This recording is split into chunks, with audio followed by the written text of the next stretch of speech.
জয় হিন্দ বন্ধুরা, কেমন আছেন সবাই? সকল প্রিয় ভক্তদের জানাই হর হর মহাদেব। বন্ধুরা, তোমাদের সকলকে বিশ্বের প্রাচীনতম শহর বেনারসে স্বাগত। এখানে জগতের রক্ষক অর্থাৎ জগতের প্রভু মহাদেব কাশী বিশ্বনাথ জ্যোতির্লিঙ্গ রূপে উপবিষ্ট। এই অতিপ্রাকৃত জ্যোতির্লিঙ্গটি ভগবান শিবের 12টি জ্যোতির্লিঙ্গের মধ্যে একটি, যা সপ্তম জ্যোতির্লিঙ্গ।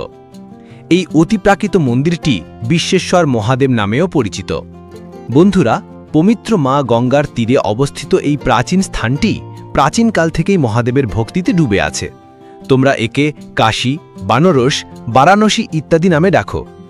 তো বন্ধুরা, আজকের বিশেষ এবং তথ্যবহুল ভিডিওতে আমি আপনাদের বেনারসে দর্শন এবং ভ্রমণ সম্পর্কে সম্পূর্ণ তথ্য দেব।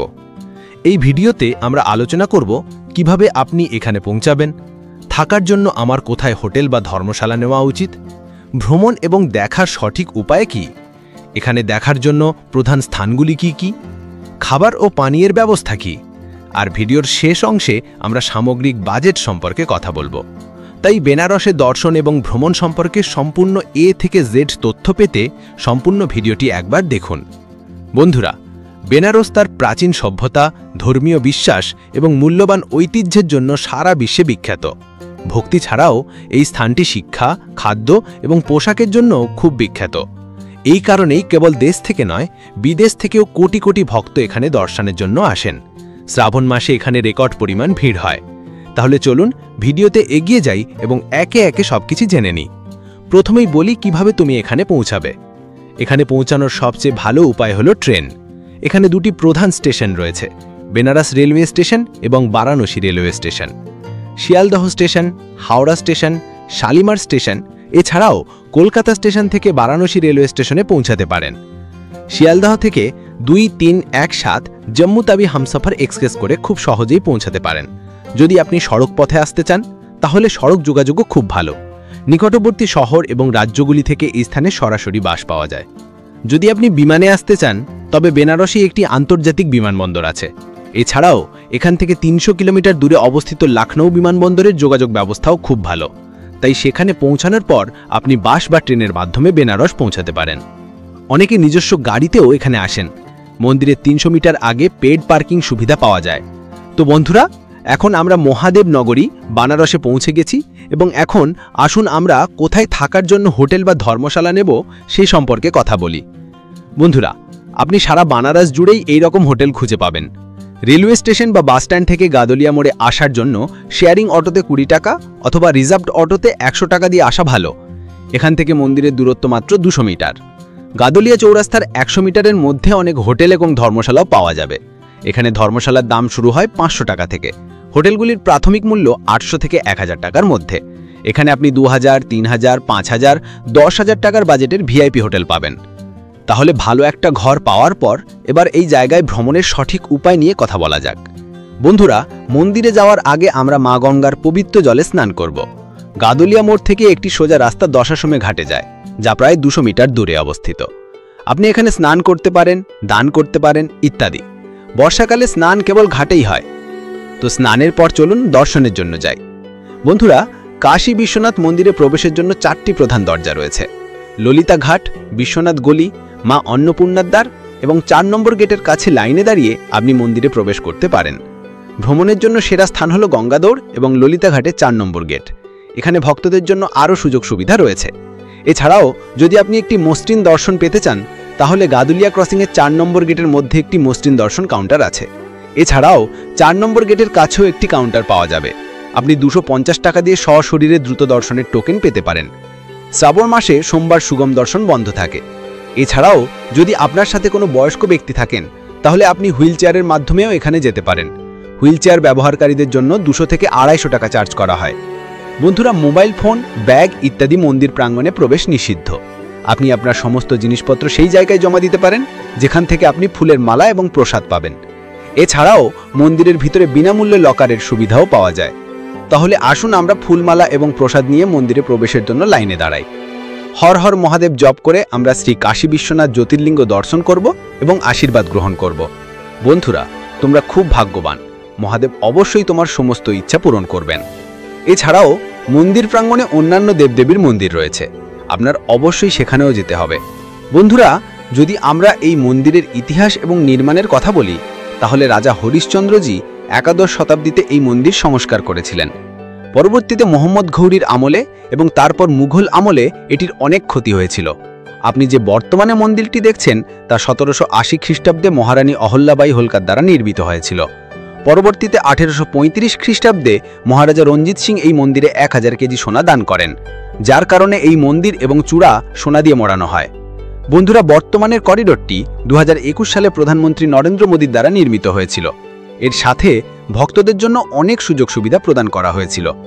তো এখন মন্দিরও দর্শন করার পর আমরা বেরিয়ে এসে এখানে কোন প্রধান মন্দির এবং দর্শনীয় স্থানগুলি কি সেগুলি নিয়ে কথা বলবো। বন্ধুরা, এখানে 1 থেকে 2 কিলোমিটার দূরত্বের মধ্যে কিছু মন্দির রয়েছে যেগুলি আপনি পায়ে হেঁটেই দেখতে পাবেন। তাহলে প্রথমে আমরা শ্রী কাল ভৈরব মন্দিরে যাব, যার পথ 4 নম্বর গেটের সামনে দিয়ে গেছে এবং 1 কিলোমিটার দূরে অবস্থিত। তাহলে চলো আমরা সরু গলি পেরিয়ে মন্দিরে প্রবেশের জন্য লাইনে দাঁড়াই। বন্ধুরা, কাল ভৈরবজি হলেন কাশীর কোতোয়াল, যিনি এই স্থানটি রক্ষা করেন। কিন্তু এখানে এসেই কাশী বিশ্বনাথ জ্যোতির্লিঙ্গের দর্শন সম্পূর্ণ বলে বিবেচিত হবে, তাই আপনাকে এখানে দর্শনের জন্য আসতে হবে। তো এখানে ঘুরে দেখার পর আসুন ললিতা ঘাটে ফিরে আসি। ললিতা ঘাটের কাছেই মণিকর্ণিকা ঘাট। দিন হোক বা রাত, এখানে সর্বদা চিতা জ্বলছে। মণিকর্ণিকা ঘাটের কাছে রত্নেশ্বর মহাদেব মন্দির রয়েছে। বন্ধুরা, এই মন্দিরটি মাতারানীর 51টি শক্তিপীঠের মধ্যে একটি, যা মাতা লক্ষ্মীর উদ্দেশ্যে নিবেদিত। এখানে ভ্রমণ করা বিশেষ গুরুত্বপূর্ণ বলে মনে করা হয়, তাই আপনাকে এখানেও অবশ্যই যেতে হবে। এরপরে আপনি অন্নপূর্ণা মন্দির পরিদর্শন করতে পারেন। এখানে একটি অন্নপূর্ণার রান্নাঘরও রয়েছে। এখানে আপনি বিনামূল্যে খাবারের প্রসাদ পেতে পারেন। তো খাবার প্রসাদ খাওয়ার পর আমরা আবার দশাশ্বমেধ ঘাটে আসব। বন্ধুরা, তোমরা নৌকা করে এখানকার ঘাটগুলি ঘুরে দেখতে পারো। এখানে নৌকা ভাগাভাগি করে নেওয়ার জন্য আপনাকে জনপ্রতি 100 টাকা চার্জ করতে হবে। অন্যদিকে বেসরকারি নৌকা চালকরা 1000 থেকে 1500 টাকা চার্জ করে।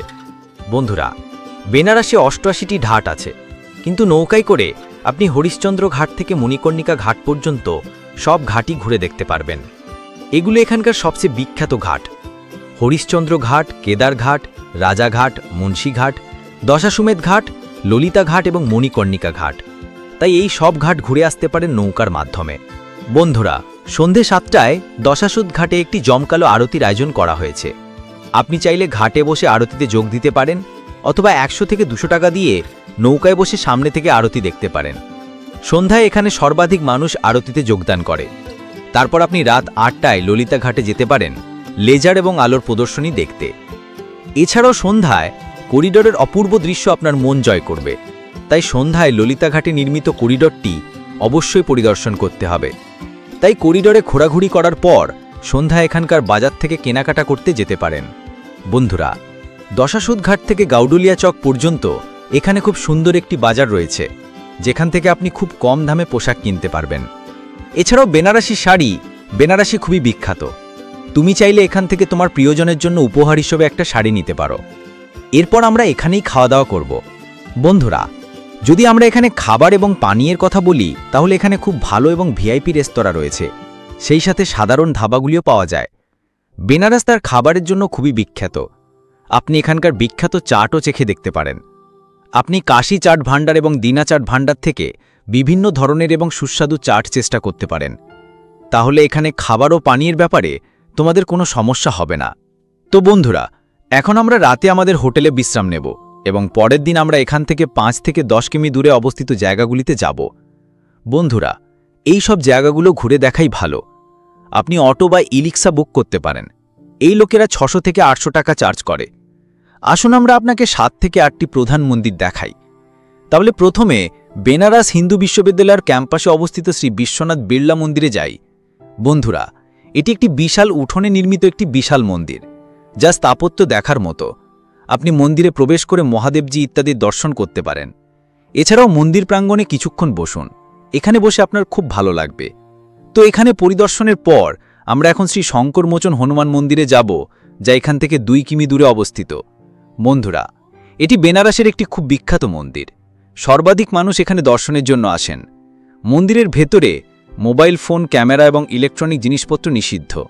এখানে নির্মিত লকারে আপনার সমস্ত জিনিসপত্র জমা করার পর আপনি মন্দিরে প্রবেশ করতে পারেন এবং হনুমানজির দর্শন করতে পারেন। মন্দির চত্বরে একটি শ্রী রাম মন্দিরও রয়েছে। আপনি মাতা সীতার সাথে শ্রী রামজির দর্শন করে আশীর্বাদ পেতে পারেন। তো এখানে দর্শন করার পর এখন আমরা শ্রী ত্রিদেব মন্দিরে যাব। বন্ধুরা, এই সুন্দর মন্দিরটি খুব সুন্দরভাবে নির্মিত, যেখানে আপনি মাতারানীর খাটুশ্যাম এবং বালাজির দর্শন পেতে পারবেন। রাতে এই মন্দিরের দৃশ্য আরও মনোরম দেখায়। আপনি এখানে কিছুক্ষণ বসে ভক্তির পরিবেশ অনুভব করতে পারেন। তাহলে এখানে দর্শন করার পর এখন আমরা এখান থেকে অল্প দূরে অবস্থিত শ্রী তুলসী মানস মন্দিরে যাব।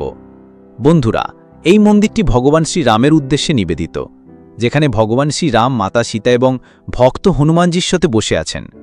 আপনি মন্দিরের দ্বিতীয় তলায় গিয়ে দর্শন করতে পারেন, যেখানে রামায়ণকে দেওয়ালে সুন্দরভাবে চিত্রায়িত করা হয়েছে।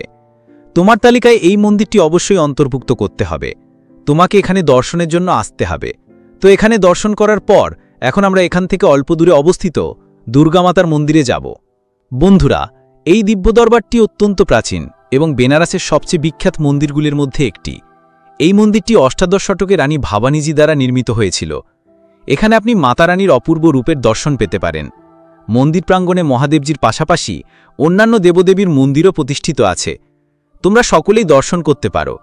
তো বন্ধুরা, এখানে দর্শন করার পর এখন আমরা এখান থেকে প্রায় 1 কিমি দূরে অবস্থিত শ্রী মণি মন্দিরে যাব। বন্ধুরা, এই অতিপ্রাকৃত মন্দিরটি একটি বিশাল উঠোনে নির্মিত। এখানে 108টি শিবলিঙ্গ স্থাপিত। মন্দিরে প্রবেশ করার সাথে সাথেই আপনি একটি বিশাল শিবলিঙ্গ দেখতে পাবেন। এছাড়াও মন্দিরটি খুব সুন্দর শৈলীতে নির্মিত হয়েছে। এখানে ভগবান শ্রী রাম, মাতা সীতা এবং ভক্ত হনুমানজির সাথে উপস্থিত আছেন। এছাড়াও মাতারানী, রাধাকৃষ্ণ, গণেশজি এবং অন্যান্য সমস্ত দেবদেবীর মন্দিরও প্রতিষ্ঠিত আছে।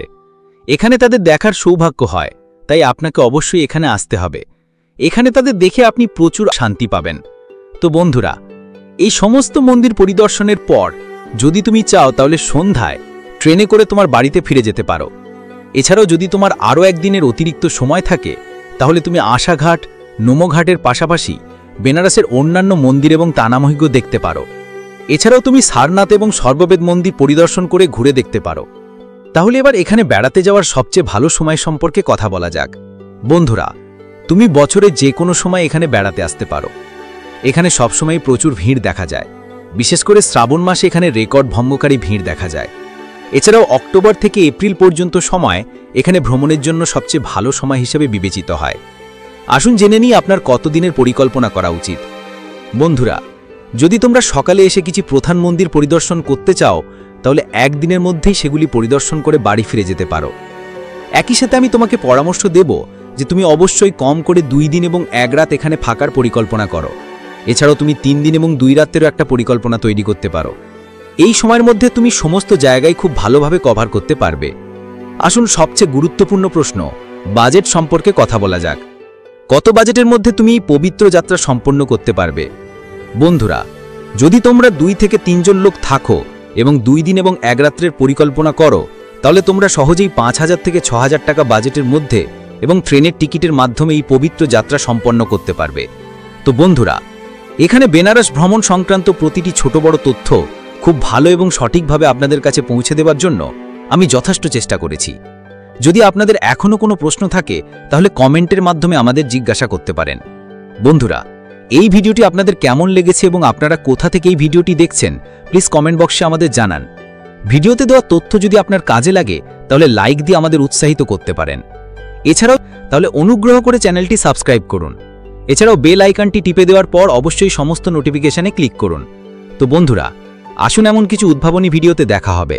ততক্ষণ নিজের এবং পরিবারের সর্বোচ্চ যত্ন নেবেন। আপনার যাত্রা সফল, মঙ্গলময় হোক। জয় হিন্দ, জয় ভারত, হর হর মহাদেব।